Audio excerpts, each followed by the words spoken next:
Welcome back to my Facebook channel. আশা করি সবাই ভালো আছো আর আমিও ভালো আছি। তো সকাল সকাল বেরিয়ে পড়লাম কাজের উদ্দেশ্যে। টোটো থেকে নামার পর দিদির বাড়ির সামনে যাওয়ার সময় সঙ্গীতা দি ফোন করে বলল যে বোন আমার জন্য একটু দাঁড়া, আমি আসছি। আর আমি সেই বুঝে দাঁড়িয়ে আছি সামনে, কিন্তু এদিকে জানি না যে সঙ্গীতা দি দিদির বাড়ির সামনে দাঁড়িয়ে আছে। তারপর কি একটু নকশা মারার ভাড়ি পর তারপরে আবার ঢুকে পড়লাম স্টুডিওতে। ঢোকার পর মেকআপ আর্টিস্টদের কাজ শুরু করার আগেই আমরা একটু আড্ডা মেরে নিলাম ইতিদি আসার আগে। আর সবচেয়ে বড় কথা, এখানে সব থেকে ছোট সদস্য আমি। দিদি চলে আসার পর স্টুডেন্টদের কিছু কাজ দেখিয়ে দিচ্ছিল, আর এদিকে আমি ল্যাদ খাচ্ছিলাম। ল্যাদ খেতে খেতে ভাবলাম একটু ভিডিও করা যাক। ভিডিও করার পর দেখলাম অপর্ণা দি আমার দিকে তাকাচ্ছে, দেখলাম অপর্ণার দিকেও একটু নেওয়া যাক। একটু জুম করে দেখলাম দিদিকে কেমন লাগছে। আর হ্যাঁ, আমাদের অপর্ণা দিদি আমাদের আড্ডা মারার এক্সপার্ট।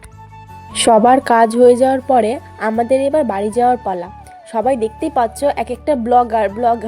জানো তো এইভাবেই সারাদিন যে কীভাবে কেটে যায়, মানে বোঝাই যায় না। এত আনন্দ করি আমরা, এত মজা করি যে কিভাবে কেটে যায় সত্যি বলতে বোঝাই যায় না।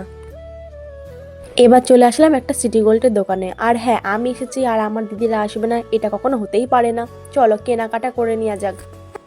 তারপর চলে এলাম চা করে। আর হ্যাঁ, আজকে আমি ফার্স্ট চা করে আসলাম, কারণ আমি চা খাইও না। আর চা করে আসার কোনো প্রশ্নই ওঠে না। তাও দিয়াদি বললো চল বোন যাই। তারপর আমরা আমাদের পছন্দের জায়গাতে চলে আসলাম। সত্যি বলতে নিজেকে সময় দেওয়ার মতো শান্তি আর কোথাও নেই। সত্যি বলতে নিজের জন্য কিছু করে ওঠাই হয়নি। আর এবার থেকে পেছন দিকে না তাকিয়ে সামনের দিকে এগিয়ে যাওয়াটাই ভালো। আর যাই হোক, আমাদের এত খুনসুটি এত আড্ডা মারার পর অবশেষে আমি বাড়ি চলে গেলাম। বাড়ি চলে যাওয়ার পরেই আগে যেতে হবে আমাকে তিস্তুর কাছে, কারণ কি সারাদিন আজকে তিস্তুর কাছে যাওয়া হয়নি।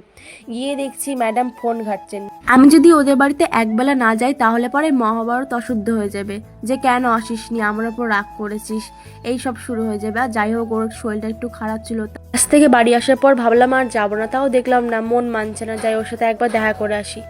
আর হ্যাঁ গাইস, যদি ভিডিওটা ভালো লাগে আমার, তাহলে পরে আমার ফেসবুক পেজটা ফলো করে দিও আর একটা কমেন্ট করে জানিও যে আমার ভিডিওটা কেমন হয়েছে। আর আমাদের বন্ধুত্বটা কেমন সেটাও একটু জানিও কমেন্ট করে। ঠিক আছে, টাটা, বাই বাই।